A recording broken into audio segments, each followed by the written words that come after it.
J'en ai des frissons, mon ami El Gringo. Oh là là là là là là. Quel plaisir, Naïm, de se retrouver ce dimanche.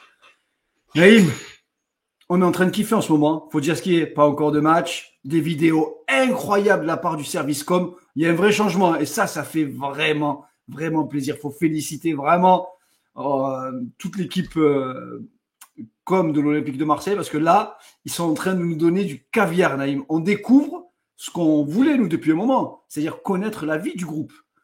Et j'avoue que ça donne énormément de plaisir. Et j'espère qu'on aura l'opportunité de connaître la vie du groupe avec un certain Pierre-Emerick Aubameyang. Ouais, c'est la nouvelle qui est tombée, hein. C'est dans l'air du temps depuis quelques jours.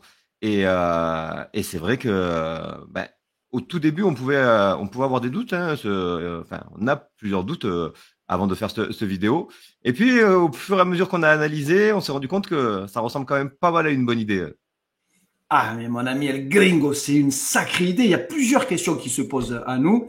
On vous a préparé, comme d'habitude, les amis, des vidéos pour vous, pour rentrer dans la tête de Roberto De Zerbi et se dire pourquoi Roberto De Zerbi a dit oui, il me le faut, Pierre-Emerick Aubameyang, outre le fait que ce soit un sportif exemplaire. Et ça, Naïm, quand tu as vu la vidéo, changer la mentalité, comme dirait Pablo Longoria, Aubameyang, c'est exactement le prototype même du sportif de haut niveau avec une longévité. À plus de 36 ans, on a plein de stats à vous montrer, les potos, mais n'oubliez pas, pour chaque vidéo, les gars, vous savez, likez, partagez la vidéo, mettez les commentaires, vous savez, même le petit commentaire, le petit pouce, etc., ça nous aide toujours, les potos. Et Naïm, la question qu'on se pose, c'est que sur les réseaux sociaux, c'est pour ça que je dis à Naïm, je dis, Gringo, il faut qu'on tourne cette vidéo-là rapidement, parce que j'ai vu beaucoup de pour et aussi j'ai vu beaucoup de contre. Alors, j'ai envie de mettre, je sais pas si Aubameyang, Naïm, il a vu les pour et les contre et il a tweeté cette image. Tu vois, cette image, elle reprend le classement des joueurs ayant effectué, les joueurs offensifs ayant effectué le plus de minutes dans le championnat saoudien. Et dessus, Naïm, on voit le classement sur la distance parcourue, sur les courses à haute intensité, sur les sprints et sur la pointe de vitesse. Et ma foi, Naïm, moi, quand je vois premier, deuxième, troisième, ça veut dire qu'Aubameyang, physiquement, c'est une machine de guerre. Ouais, c'est très très intéressant parce que il y a plusieurs choses à prendre en compte quand on veut évaluer le niveau physique d'un joueur en Arabie Saoudite. C'est toujours compliqué puisqu'on sait que Ouais, le niveau global est moins élevé. Par contre, quand tu parles de vitesse et de kilomètres parcourus, ça c'est les mêmes partout. c'est Donc quand les il y a des mêmes de stats partout. élevées dans ce domaine, c'est même quelque part encore plus dur là-bas avec les conditions météorologiques Ouais. et la chaleur. Donc ça prouve qu'il est actuellement encore au top de sa forme et c'est très impressionnant. Ça peut s'expliquer cette longévité au niveau de la vitesse par deux paramètres. Un, déjà son physique, c'est-à-dire qu'il a un physique qui est très fin, très très longiligne, et je pense qu'il est moins sujet à une baisse de vitesse qu'un joueur plus massif comme Cristiano Ronaldo, où on a vu que Ronaldo avait énormément perdu de vitesse ces dernières années. Et donc ça c'est un des premiers paramètres. Et le deuxième, c'est que Aubameyang, il partait de beaucoup plus haut que les autres. C'est quasiment ce qui se faisait de plus rapide au monde, Aubameyang. Ouais, Donc c'est vrai, c'est vrai. On même à l'oublie, ça 36 ans, parfois. en perdant 20 ou 30% de sa vitesse, il reste bien plus rapide que beaucoup de joueurs professionnels. Ah ben, si je te mets, j'ai cette image aussi, on embrasse les amis de Data Scout qui nous sortent à chaque fois des. N'hésitez pas à les suivre pour ceux qui ne les suivent pas sur les réseaux sociaux. C'est toujours intéressant quand ils font les comparatifs du buteur moyen en Arabie Saoudite. Ils l'ont même poussé plus loin. Ils ont fait les buteurs moyens en Europe, etc. Et on voit Aubameyang, mais il a 36 ans le bonhomme, hein, et il a 36 balais et il vole toujours sur le terrain. Et en fait, la data, elle peut pas mentir. Tu vois, tu peux voir quelqu'un qui peut essayer de te montrer des choses sur un match, mais sur 36 matchs, il a quand même encore effectué 36 matchs. Naïm, il a marqué encore énormément de buts. Et sur 36 matchs, Naïm, la data, elle ment pas. Ouais, disons que justement, moi qui suis pas le plus grand fan de la data, il y a des paramètres pour lesquels elle peut être très trompeur, sur du paramètre technique, vraiment sur le jeu concrètement, sur des paramètres physiques, comme on le voit là. Là, par contre, comme tu dis, ça trompe pas. C'est des valeurs brutes, c'est des kilomètres, c'est des pointes de vitesse. Donc là, clairement, ça te montre, c'est assez impressionnant. Cette image-là est assez impressionnante. C'est à quel point l'écart est élevé dans certains domaines. Et ben c'est très rassurant. C'était une des premières grosses interrogations qu'on peut avoir sur le revenu d'Aubameyang. C'est est-ce que cette année, à 35-36 ans, après un an en Arabie Saoudite, est-ce qu'il va revenir dans des conditions physiques optimales, en tout cas en ayant le niveau physique pour le championnat de France, qui, on le sait, est très très élevé. Ouais, athlétiquement, la Ligue 1, c'est très très élevé. Et après, on parlera de l'aspect tactique. Mais déjà, tu peux nous mettre en image ce qu'on a pu observer, Naïm, par rapport à Aubameyang sur cette capacité-là à être capable de pouvoir répéter des courses à haute intensité. Et on le voit rapidement, Naïm, c'est-à-dire que il était déjà comme ça, l'OM. Hein. La saison, faut quand même se rappeler, mon ami El Gringo, que Aubameyang à l'OM, c'est digne d'un Didier Drogba. C'est-à-dire une équipe moyenne. Il a fait il avait une très grosse saison. En plus, contrairement à Drogba, il a commencé plus tard à vraiment carburer. Drogba, il a eu trois matchs un peu difficiles au début, puis après ça allait. Lui, il a mis un peu plus de temps. Mais on voit que il va toujours vite. Il va toujours vite. Il est sur les mêmes standards qu'à l'OM. J'ai même parfois, genre sur cette image-là, j'ai même parfois l'impression qu'il est encore un peu plus rapide qu'à cette époque-là. C'est impressionnant. Donc, en tout cas, ce qui est certain, c'est que la première question qu'on se pose tous, le premier doute, est-ce que il va toujours aussi vite? Oui, clairement. Clairement, cette année ne semble pas l'avoir impacté au niveau vitesse. Et ça, c'est quand même un très, très gros atout parce que même si c'est un joueur complet, on va en parler après, son atout numéro 1, ça reste la prise de profondeur et la vitesse. Ouais, ça reste la prise de profondeur. Bon, j'ai envie de l'appeler Benjamin Button, tu vois. Ce mec-là, il rajeunit d'année en année. La fausse bonne idée que certains peuvent se poser comme question, Naïm, je pense qu'il y a le FC comptabilité. Je le comprends aussi parce que ça fait partie de la vie d'un club et les supporters de l'Olympique de Marseille, tout le monde est très, très engagé. Je rappelle à tous qui nous regardent, qui nous écoutent sur les réseaux sociaux, quand vous regardez un transfert, le montant du transfert n'est pas du tout le plus important. Le plus important, c'est la durée du contrat et le salaire avec les charges associées. Comprenez qu'il y a beaucoup de joueurs, et peut-être il y en a qui ne le savent pas, mais il y a beaucoup de joueurs aujourd'hui que vous voyez signer dans des championnats type Turquie, notamment les Turcs investissent énormément. Il faut savoir que sur un salaire à 100 000 euros brut, la Turquie, il n'y a que 10 000 euros de charges, c'est-à-dire qu'il n'y a que 10% de charges. Donc un salaire à 100 000 coûte 110 000 euros au club. Un salaire à 100 000 en France coûte 200 000 euros au club. Voilà, juste pour remettre dans le contexte. Donc, quand vous voyez des montants de transfert, tu dis, mais pourquoi Sancho, il vient pas à l'OM, Naïm? Sancho, c'est 10 millions d'euros de salaire annuel en Angleterre. Donc, même si c'est que 20 millions d'euros en transfert, c'est quand même, si tu le fais sur 4 ans ou sur 5 ans, 20 millions. Voilà, c'est 20 millions, mais sur 3 ans, ça fait 60 millions. Donc, bon, c'était le petit aparté sur Aubameyang parce que, Naïm, on est d'accord que c'est ce point-là à prendre en compte. C'est-à-dire que, je termine, quand il est arrivé à l'OM, il arrivait en mode je remplace Alexis Sanchez. Tu vois, il y avait déjà des doutes. Hein, tout le monde se dit est-ce qu'il va être capable, etc. Bon, 27 buts, 11 passes décisives quand même, toutes compétitions confondues. Donc, il a fait mieux qu'Alexis Sanchez à l'OM. Mais c'était la star devant. Là, aujourd'hui, tu as une équipe qui finit second, qui tourne fort. Et la question, Naïm, c'est Roberto De Zerbi, qui est le boss, qui décide de l'animation. Il en a plusieurs d'animation. Est-ce que, Naïm, je te le mets aussi ici, est-ce qu'un Prière et Aubameyang, il va être capable de se mettre au diapason de ce que demande Roberto De Zerbi?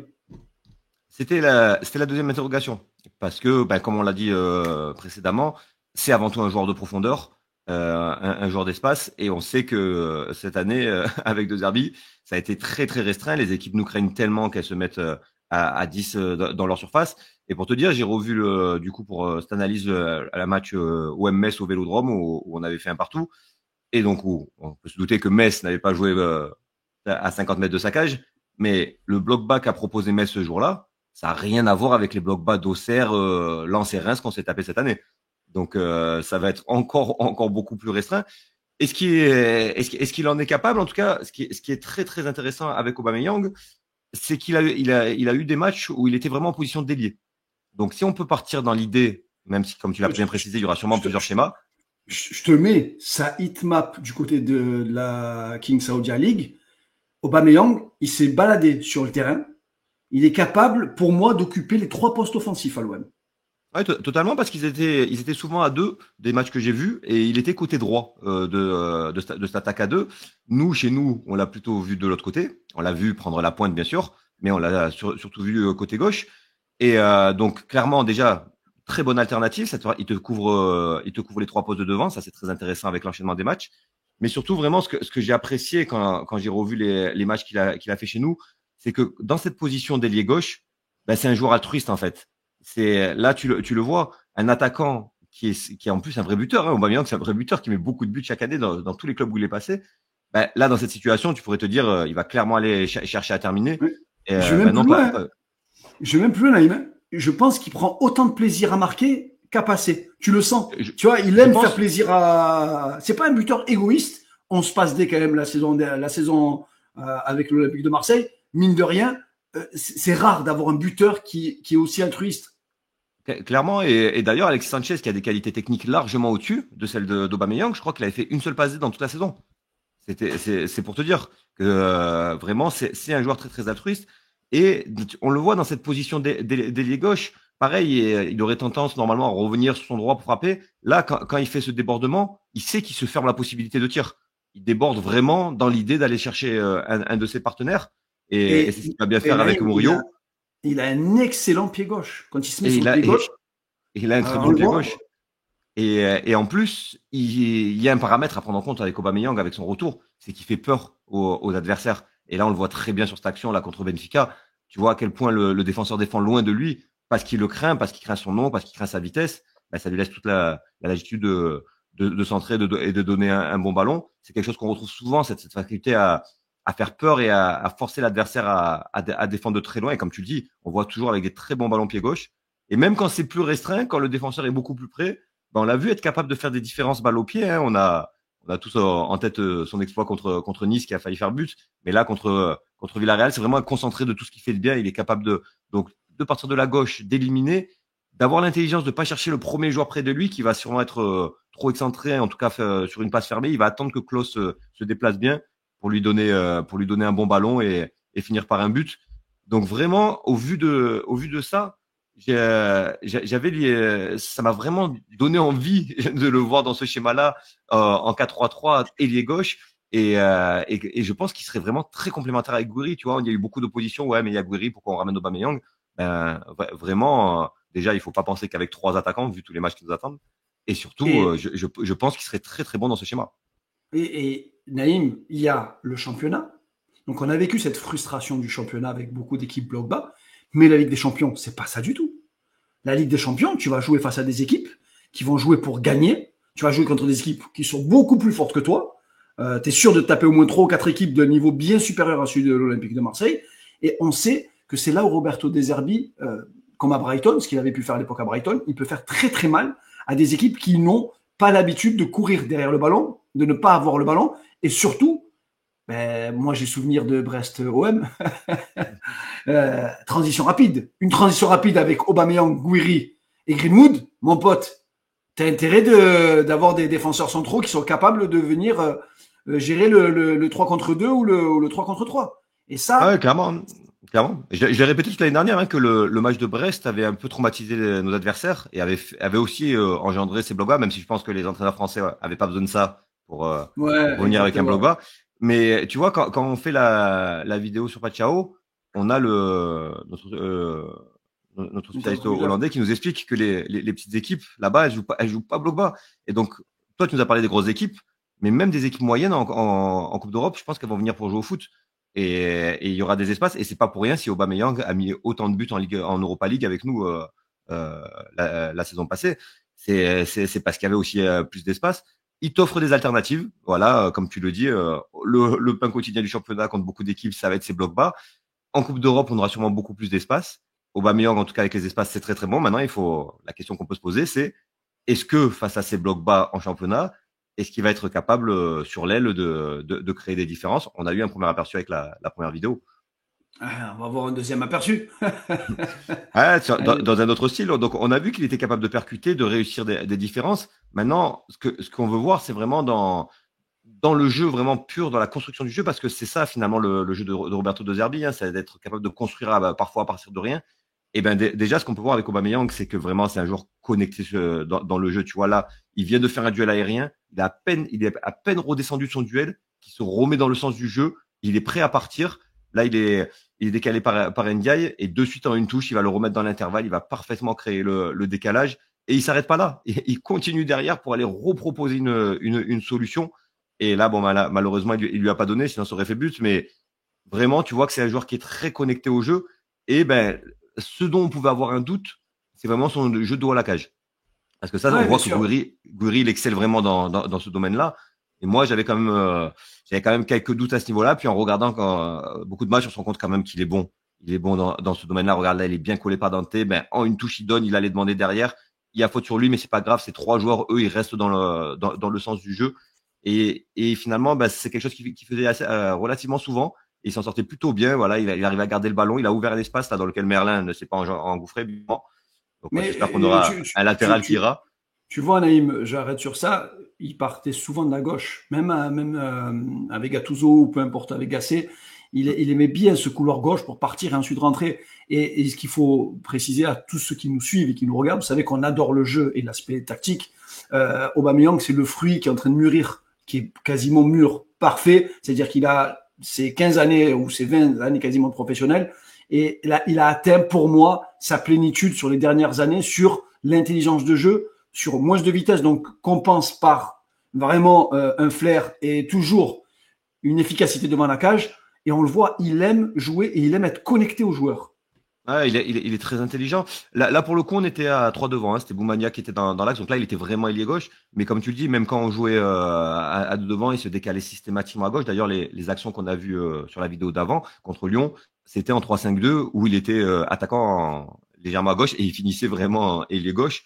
Mais tu vois, cette image, elle est flagrante de ce qu'il peut être capable de nous amener parce que dans le système de De Zerbi, Merlin, il sera jamais aussi bas. Il sera dans l'espace qui a été ouvert là Il par sera Aubameyang. probablement plus sur le système non plus. Hein. Ouais, voilà, exactement. J'aurais dû préciser le joueur qui jouera à la place de Merlin, mais voilà, il te sert vraiment à la construction du jeu, là où on pourrait avoir un doute. Et comme je te disais, on retrouve ce côté où les défenseurs ont peur de lui, défendent de loin, mais il va pas systématiquement dans la provocation. Là, il voit qu'il y a un espace de passe, il va donner le ballon et permettre une belle action. Et surtout, il y a des actions sur lesquelles je m'attendais moins où là, il a vraiment décroché dans le cœur du jeu. Donc, il a trouvé de la liberté, il s'est éloigné du défenseur qui l'occupait et il va être capable de donner une balle de numéro 10, hein, vraiment parfaitement dans l'intervalle. Et même quand c'est un défenseur de très, très bon niveau comme Todibo, qui le colle avec des qualités athlétiques hors normes, il arrive à tenir le ballon et à créer, tu vois, par ce petit geste de génie. On l'a vu souvent faire des petits gestes de génie à l'instinct. Là, on se souvient du but de Sarr contre le Havre où il met une belle talonnade au Aubameyang. Donc, toutes ces petites choses, tu vois, qui paraissent anodines, hein, comme ça, c'est pas des actions de grande classe quand tu les montres. Pourtant, ça contribue énormément à la construction du jeu dans le modèle de De Zerbi, c'est-à-dire vraiment d'être capable de tenir le ballon, de faire monter le bloc et de créer des espaces parce que en aspirant ce défenseur qui l'a collé jusqu'à parfois 50 mètres de la cage, il a créé de l'espace dans son dos. Pour moi, Naïm, outre le. On va rappeler quand même une historique. Aubameyang vient gratuitement à l'OM. Il sortait d'une saison blanche avec Chelsea. Il signe à l'OM, donc il est en fin de contrat. On n'a pas payé d'indemnité de transfert sur Aubameyang. Il part de l'OM avec voilà, accord des dirigeants. Tu vois, il y a une vraie relation entre les dirigeants et Pierre-Emerick Aubameyang parce que c'est quelqu'un qui le mérite aussi, tu vois. C'est un vrai leadership, c'est un vrai patron. Et les dirigeants ont réussi, grâce à Aubameyang aussi, d'avoir une indemnité de transfert. Il a été transféré à hauteur de 9 millions d'euros. C'est le joueur le plus cher de l'histoire à plus de 35 ans à faire un transfert. D'accord. Et là, il revient potentiellement gratuitement à l'OM. Mais Naïm, on ne se rend pas compte du hold-up que sont en train de faire les dirigeants. C'est le plus gros braquage. Parce que même, finalement, l'argent que on leur a prêté avec un prépayant à 9 millions d'euros. Voilà, c'est limite, si tu me parles du salaire, j'ai envie de te dire, mais moi je prends en compte le fait que le club saoudien ait donné 9 millions d'euros pour Aubameyang, tu vois, et potentiellement dans le salaire qu'il peut récupérer, tu peux te dire que c'est un contrat de 2 ans. Ils sont tombés d'accord sur un contrat de 2 ans déjà avec Aubameyang. Donc maintenant, on se dit, pour moi Naïm, je te le dis, hein, et on a l'habitude de faire des vidéos, on aime bien s'enflammer sur des joueurs parce que, pour qu'on s'enflamme aussi Naïm, il faut le dire, parce que nous on analyse énormément les joueurs. Donc on le répète, on ne vous sort pas des vidéos à la volée parce que ça demande du temps nous de préparer les vidéos. Et outre le fait de voir le résultat final, c'est beaucoup de préparation en amont. On n'est pas là à lire l'actualité et à vous raconter ce qui se passe. Vous n'avez pas besoin de nous pour ça. Ce que vous aimez, vous le répétez souvent, c'est de rentrer dans le jeu, dans l'analyse. Et moi, quand te souviens, quand il y avait la rumeur Obama, je dis, punaise, mais en fait, c'est la meilleure idée qu'il puisse faire. C'est-à-dire qu'il répond à tellement de cases importantes pour une grande saison. Et quand tu regardes le reportage qu'ils ont sorti hier, Naïm, je te dis, mais Obama, il est là. Il est dedans avec De Zerbi. Parce que c'est un mec entier, parce que c'est un mec qui triche pas, parce que c'est un bosseur, et parce que... Oui, il a une autre caractéristique aussi très importante, Obama, c'est qu'il a une positivité incroyable. Vraiment, oui, et ça, c'est pas à négliger dans un groupe. Vraiment, tu le vois pour le statut qu'il avait, vraiment comme on dit, le body language qu'il avait sur le terrain globalement. Alors, bien sûr, il va râler de temps en temps sur une action comme tout le monde, mais globalement, pour le statut qu'il avait, c'était la grande star. Et ben pourtant, il était toujours là, encouragé. Il a une attitude vraiment. Tu sens que c'est quelqu'un qui apporte du positif dans un groupe. Il va apporter son expérience, un statut supplémentaire. C'est-à-dire que pour les équipes en Coupe d'Europe, bon, pas les très gros clubs, mais pour les équipes plutôt de notre niveau ou en dessous, quand ils voient qu'en face, il y a du Rabiot, du Aubameyang, c'est du Greenwood, c'est des noms qui parlent et qui fait peur. Et là, de suite, tu te dis, ah oui, c'est un autre type d'équipe qu'on affronte. Donc, vraiment, tu vois, toi, de suite, tu m'as dit que c'était une excellente idée. Moi, j'étais plus à 80%, on va dire, avant Oui, l'analyse. je sais. Mais Mais je peux honnêtement, comprendre. Ouais. et honnêtement, après l'analyse, je te rejoins à 100%, parce que j'ai pu voir que physiquement, il avait rien perdu, et parce que j'ai pu voir que dans la construction du jeu, là où je pouvais avoir un petit doute, en fait, il est bon.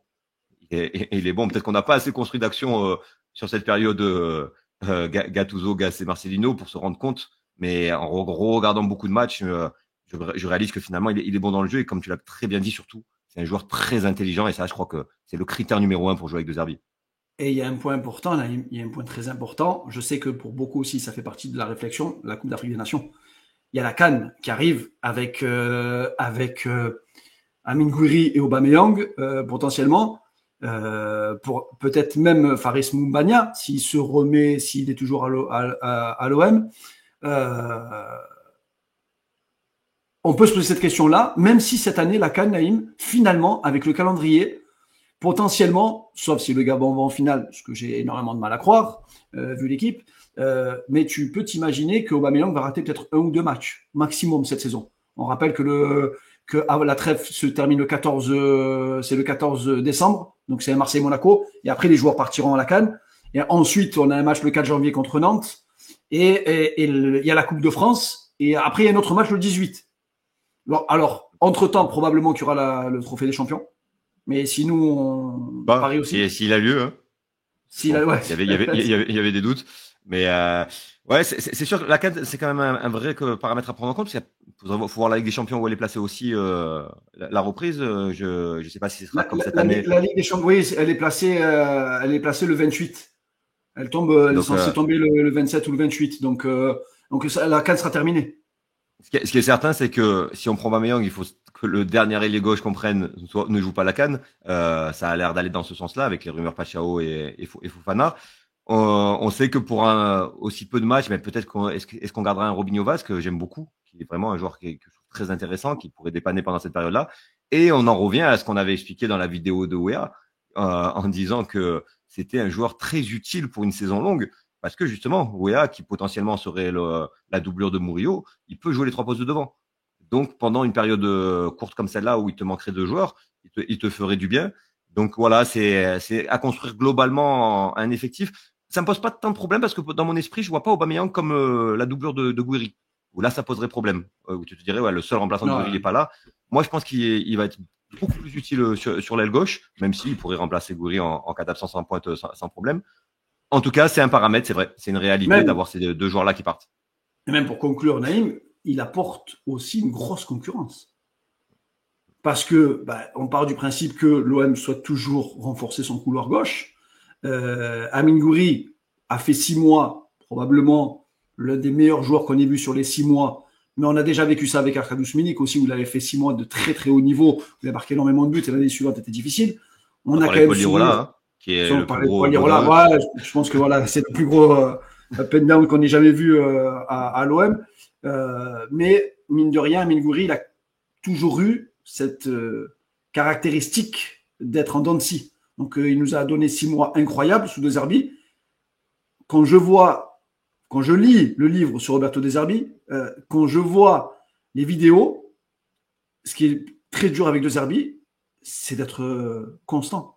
Et tu sais, dans son livre, on aura l'occasion d'en reparler du livre, mais il dit « Je ne peux pas rester longtemps avec la même équipe ». C'est-à-dire que les joueurs… Elle s'use mentalement quand il y a beaucoup d'exigences. Voilà. C'était une philosophie qu'avait Bernard Tapie et qui avait très très bien compris Tapie. C'est pour ça qu'il changeait beaucoup de joueurs chaque année. Il renouvelait au moins 30% de l'effectif chaque année, alors qu'on avait une des meilleures équipes d'Europe. Tu vois, c'est quelque chose qui est plutôt rare. Hein. Tu vas voir que Paris, cette année, ils vont pas changer 30% de leur effectif. Mais parce qu'il sait qu'à Marseille, particulièrement, il y a cette usure mentale, encore plus quand il y a un entraîneur comme De Zerbi qui exige beaucoup de choses. Donc c'est vrai. Et là où tu as totalement raison, c'est que Gouiri, il pourra pas s'endormir cette année parce que la concurrence qu'il a, elle sera de très très haut niveau avec Aubameyang, même si, comme je l'ai dit, je pense qu'Aubameyang aura beaucoup de temps de jeu à gauche. Mais ce qui est sûr, c'est que si Gouiri faiblit, ce sera Aubameyang qui jouera dans l'axe. Ouais. Bon, en tout cas, moi j'ai hâte, mon ami El Gringo. On espère que ça va se faire, comme on vous l'a tweeté hier. En tout cas, c'est en très très très bonne voie. Et c'est pour ça qu'on tourne cette vidéo-là, les gars. On ne tourne pas des vidéos sur toutes les rumeurs parce qu'il y en a. Et cette année, on a décidé dans notre ligne directrice de la Minute OM de ne pas relayer toutes les rumeurs parce qu'en fait, il y en a beaucoup trop. Et en vrai, c'est juste des jeux d'agents, les gars. Regardez, quand vous voyez des rumeurs, il y a beaucoup de jeux d'agents. Bon, j'avoue, Malik Fofana, ce serait tellement extraordinaire de le signer à l'OM parce que, pareil, c'est jeune joueur, mais un potentiel incroyable. Bien super héros potentiel de Paxao. Mais ça veut rien dire à l'OM. Hein. Un peut avoir un grand potentiel et pas réussir. On a déjà vu des grands joueurs se planter à l'OM. En tout cas, on a hâte avec mon ami El Gringo d'enchaîner et de bientôt démarrer les premiers matchs amicaux. Hein. On va s'amuser. Hein. On a hâte de voir ça. Ah ouais, vivement le terrain. Ah ouais, nous c'est le jeu. Et franchement, Naïm, on va vivre une énorme saison. On a déjà vécu une très belle saison. Et je pense qu'on va vivre une très très bonne saison. En tout cas, excellent week-end à tous les potos. On se retrouve très très bientôt. Et n'oubliez pas, partagez-le à vos frères, vos pères, vos mères, vos sœurs, vos cousins. Peu importe, les collègues au camping en vacances. Et on vous laisse toujours avec la meilleure outro de l'année. Mais on va vous en faire d'autres. On va en préparer d'autres parce que Naïm a vraiment trop de talent, les gars, pour rester juste sur la dernière outro. Je vous dis à très très bientôt, les potos. Et surtout, allez l'OM. John, stop talking. Vincent, Jean-Pierre. Allez-y, les toutous. Allez bouffer l'américain.